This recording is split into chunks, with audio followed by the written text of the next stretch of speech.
నమస్తే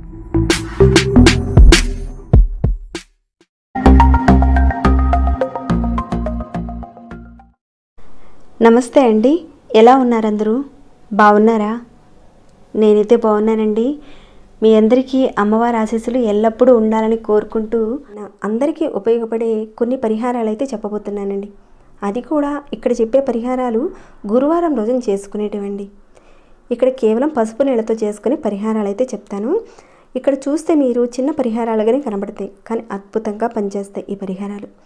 ఎవరైతే ఎక్కువగా ఖర్చులు పెట్టుకోలేము ఇలా అనేవారు ఎవరైతే ఉన్నారో ఈ చిన్న పరిహారాలను చేసి చూడండి. చేసిన తర్వాత నెమ్మదిగా మార్పులు అనేవి మీ జీవితంలో కనపడతాయండి. మీ జీవితంలో మార్పులు ఫలితాలు వచ్చిన తర్వాత మాత్రం నాతో షేర్ చేసుకోవడం మర్చిపోకండి ఆ విషయాన్ని. ఇక ఈ రోజున మనం ఒక 7 పరిహారాల గురించి అయితే తెలుసుకోబోతున్నాం. వీడియోని అయితే స్కిప్ చేయకుండా చూస్తూ ఉండండి. చాలామంది అంటున్నారు, మేము ఎన్ని చేసినా మాకు అదృష్టం కలిసి రావటం లేదండి, చాలా ఇబ్బందులు పడుతున్నామండి అని అంటున్నారు కదండి. ఎవరైతే అడుగుతున్నారో ఈ విషయం మీద గురువారం రోజున ఈ చిన్న తేలికైన పరిహారాలు చేసుకోండి. నమ్మకంతో చేసుకోండి. మీరు గురువారం రోజున మీకు ధనం సంపాదన పెరగడానికని, సమాజంలో గౌరవ మర్యాదలు పెరగడానికని, అలానే మీ జాతకంలో గురుగ్రహం బలం పెరగడానికని, ముఖ్యంగా ఇక్కడ లక్ష్మీ అమ్మవారు ఆకర్షింపబడడానికి, మీ ఇంట్లో ఉన్న నెగిటివ్ ఎనర్జీ బయటికి పోయి పాజిటివ్ ఎనర్జీ రావడానికని ఈ పరిహారాన్ని చేసుకోవచ్చు. ఇంకా శ్రీ మహావిష్ణు యొక్క ప్రసన్నత కూడా మీకు కలుగుతుంది. చేస్తున్న వృత్తి వ్యాపారాల్లో ఆటంకాలు వస్తుంటే అవి తొలగిపోతాయి. మిమ్మల్ని వెంటాడుతున్న దురదృష్టం కూడా తొలగిపోతుంది. అదృష్టం మిమ్మల్ని వరిస్తుంది. ఇక్కడ చెప్పే పరిహారాలని ఆడవాళ్ళు అయితే నెలసరిలో మీరు ఉన్నప్పుడు మాత్రం చేసుకోకండి. ఇక మిగతా రోజుల్లో మీరు చేసుకోవచ్చండి. ఇంకా మగవాళ్ళైనా సరే చేసుకోవచ్చండి పరిహారాన్ని. ఇక మొట్టమొదటిగా మనం మొదటి పరిహారం అయితే చూద్దామండి. గురువారం రోజున ఒక గ్లాసు నిండుగా నీళ్ళు తీసుకోండి. దానిలో ఒక చిటికెడు పసుపు కలపండి.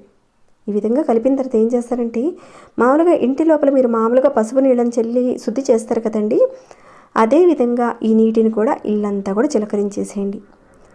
ఆ విధంగా మీరు చిలకరించేసిన తర్వాత ఇక ఆ గ్లాసులో నీళ్ళు మిగిలిపోయి ఉంటాయి కాస్తంత.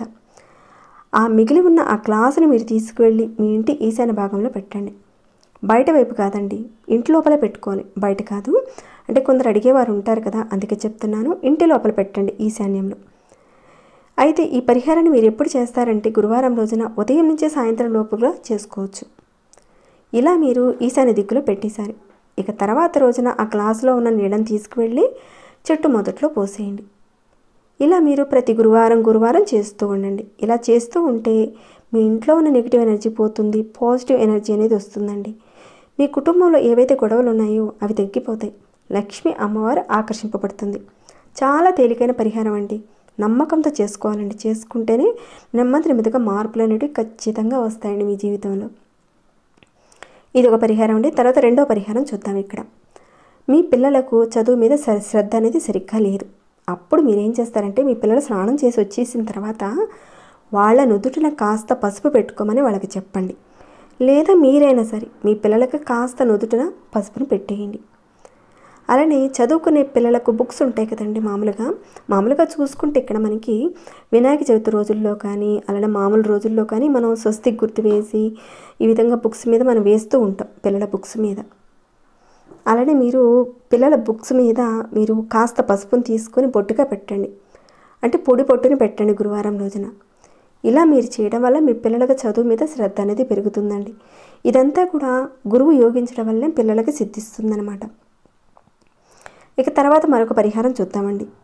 మీరు గురువారం రోజున ఒక గ్లాసు నిండుగా నీళ్లు తీసుకొని దాంట్లో కాస్త పసుపు కలిపి సూర్య భగవానుడికి అర్ఘ్యం ఇవ్వండి. మీరు గురువారం రోజున ఆ విధంగా ఇవ్వడం వల్ల సూర్యదేవుడి యొక్క బలం అనేది మీకు బలపడుతుంది. ఇంకాను మీ జాతకంలో గురువు సూర్యుడితో కలిసి ఉన్నప్పుడు, అంటే గురువు సూర్యుడితో కలిసి ఉన్నప్పుడు, లేదంటే బలహీనంగా ఉన్నప్పుడు కానీ ఏమైనా ఇబ్బందులు వస్తాయి. అంటే ఉద్యోగపరంగా కానీ, వ్యాపార పరంగా కానీ, మానసికంగా కానీ అలాంటివి ఉన్నప్పుడు వాటి నుంచి మీరు బయటపడతారు అలా అర్ఘ్యం ఇవ్వడం వల్ల. మీరు కాపర్ గ్లాస్ కానీ, లేదంటే స్టీల్ గ్లాస్ నిండుగా ఒక లోటా కానీ, లేదంటే ఒక చెంబు కానీ తీసుకొని కాస్త ఎత్తుగా పట్టుకొని సూర్యదేవుడికి అర్ఘ్యం ఇవ్వండి. సూర్యదేవుడికి అర్ఘ్యం ఏ విధంగా ఇవ్వాలనేది కూడా ఒక వీడియోలో నేను పూర్తిగా క్లియర్గా చెప్పానండి. చెప్పి చూపించాను కూడా, మీరు చూడొచ్చు ఆ వీడియోని. ఇదంతా మీరు ఎప్పుడు చేస్తారంటే గురువారం రోజున ఉదయం 6 గంటల నుంచి 8 గంటల లోపుగా చేయాలండి. అయితే మీరు ఈ అర్ఘ్యాన్ని ఇచ్చేటప్పుడు ఆ నీళ్ళు అనేటివి కింద పడకుండా ఒక గిన్నె అనేది పెట్టుకొని అర్ఘ్యం ఇవ్వండి. తర్వాత ఆ నీళ్ళు ఉన్నాయి కదండి, చెట్లలో పోసేయండి. తర్వాత మరొక పరిహారం కూడా చూద్దామండి. ఇవన్నీ మనం గురువారం రోజున చేసుకునేటువంటి.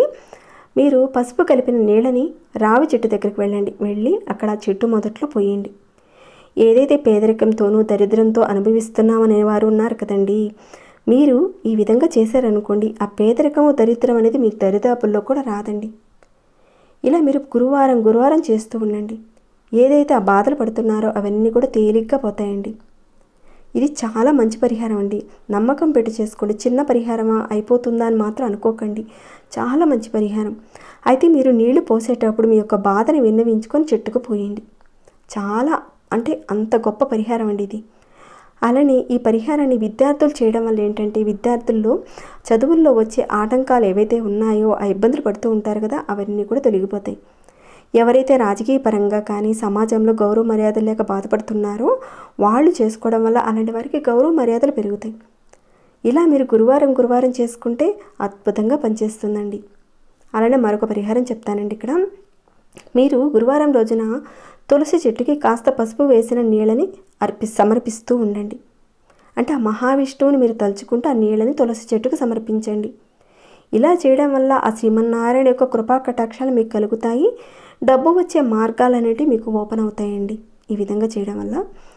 అలానే మరొకటి కూడా చెప్తానండి. మీరు గురువారం రోజున మీ ఇంటి ఈశాన్య భాగంలో 3 అంటే 3 సాంబ్రాణి పుల్లలను వెలిగించి ఈశాన్య భాగంలో ఆ సాంబ్రాణి ధూపాన్ని చూపించండి. చూపించిన తర్వాత ఆ ఈశాన్య భాగంలోని ఆ సాంబ్రాణి పుల్లలు అక్కడ పెట్టేయండి. ఇలా మీరు చేయడం వల్ల గురుగ్రహం నుంచి వచ్చే ఏదైనా దోషాలు ఉన్నాయో అవి తొలగిపోతాయి. అలా తొలగిపోవడం వల్ల మీరు ఏ పని చేసినా కానీ మీకు విజయం లభించే మార్గాలు అనేటివి తెలుస్తాయండి. గురుగ్రహం బలపడుతుంది మీకు. పెద్ద పరిహారాలు చేయలేని వారు ఇలాంటి చిన్న పరిహారాలు చేసుకోండి. తొందరలో మార్పులు అయితే కనపడతాయి. కాకపోతే ఇదంతా కూడా మనం నమ్మకం అనేది పెట్టుకొని చేసుకోవాలి. నమ్మకాన్ని బట్టే ఉంటుంది. ఎవరితో మీరు మాట్లాడినా మీకు మర్యాద గౌరవం అనేది దక్కుతుందండి ఈ పరిహారం చేసుకోవడం వల్ల. అలానే డబ్బు పరంగా డబ్బుకి లోటు అనేది లేకుండా ఏదో ఒక మార్గం ద్వారా మీకు డబ్బు అనేది అందుబాటులోకి వస్తూ ఉంటుంది. ఇకపోతే ఇప్పుడు చెప్పే ఈ పరిహారాన్ని మీరు కూడా ప్రతి గురువారం కూడా చేసుకోవచ్చండి. ఇంకా మంచి ఫలితం కావాలంటే ప్రతి పౌర్ణమికి కూడా చేసుకోవచ్చండి. ఏంటంటే ముఖ్యంగా ఆడవారైనా మగవారైనా సరే మీరు పసుపు కొమ్ములతో చేసిన కుంకుమ అనేది మనకు దొరుకుతుందండి. ఆ పసుపుతో చేసిన ఆ కుంకాన్ని మీ నుదుటిని పెట్టుకోండి. అయితే ఈ మధ్యన కొందరు అడుగుతున్నారు, భర్త చనిపోయారండి, మేము కుంకుమ పెట్టుకోవచ్చని ఈ విధంగా అడిగారు కూడా. మీరు ఈ విధంగా మీరు కుంకుమ పెట్టుకోవచ్చండి. ఎటువంటి లోపం లేదు. కానీ పాపిల్లో కాకుండా మామూలుగా కుంకుమ బొట్టు పెట్టుకోవచ్చని మన శాస్త్రంలో అయితే దాని గురించి వివరణ అయితే ఉందండి. చాలామంది లేనిపోని అనుమానాలు పెట్టుకొని బాధపడుతూ ఉంటారు. చక్కగా పెట్టుకోండి. ఎవరైనా సరే ఈ విధంగా పరిహారాన్ని చేసుకోండి. చాలామందికి గురుబలం అనేది లేకుండా ఇబ్బందులు పడుతూ ఉంటారు. అనుకున్న పనులు అనేటివి అవ్వకుండా అవి మధ్యలో ఆగిపోతూ ఉండడము ఇలాంటివి మీకు జరుగుతూ ఉన్నాయనుకోండి. మీరు గురువారం రోజున మీరు స్నానం చేసే నీటిలో ఒక చిటికెడు పసుపు వేసుకొని స్నానం చేయండి. దానివల్ల మీకు గురువు అనేది బలపడతాడు. విశేషమైన ఫలితం కనపడుతుందండి. ఇంకాను ఎవరికైతే జాతక రీత్యా గురువు కుజుడు బలహీనంగా ఉన్నారనుకోండి, అలానే శని రాహు కేతువులతో మీరు ఇబ్బందులు పడుతున్నా మీరు చేయవలసింది ఏంటంటే, ఎక్కడైనా సరే ఆంజనేయ స్వామివారికి గుడి ఉన్నప్పుడు అక్కడికి వెళ్ళండి. ఆ గుడి దగ్గర పెరడు అనేది ఖాళీగా ఉంటే ఒక మంగళవారం రోజున కానీ, ఒక గురువారం రోజున కానీ, లేదంటే శనివారం రోజున కానీ, ఈ 3 రోజుల్లో మీకు వీలు ఎప్పుడైతే కుదురుతుందో ఒకసారి మీరు అక్కడ అరటి మొక్కననేది నాటి నీళ్లు పోస్తూ ఉండండి. అలానే మీరు ఆంజనేయ స్వామివారికి పసుపు రంగు అరటి పండ్లను కూడా ఇస్తూ ఉండండి. మీకు ఏవైతే ఇబ్బందులు వస్తున్నాయో అవి మెల్లమెల్లగా తగ్గిపోతాయి. అంటే ఒక 2 అరటి పండ్లను గురువారం రోజున కానీ, మంగళవారం కానీ, శనివారం రోజున కానీ దేవాలయంలో ఉన్న ఆంజనేయ స్వామివారికి సమర్పించండి. అలానే మీరు అరటి చెట్టును కూడా దేవాలయంలో ఉన్న ఆ పెరట్లో నాటేసి కాస్త నీళ్లు పోస్తూ ఉండండి.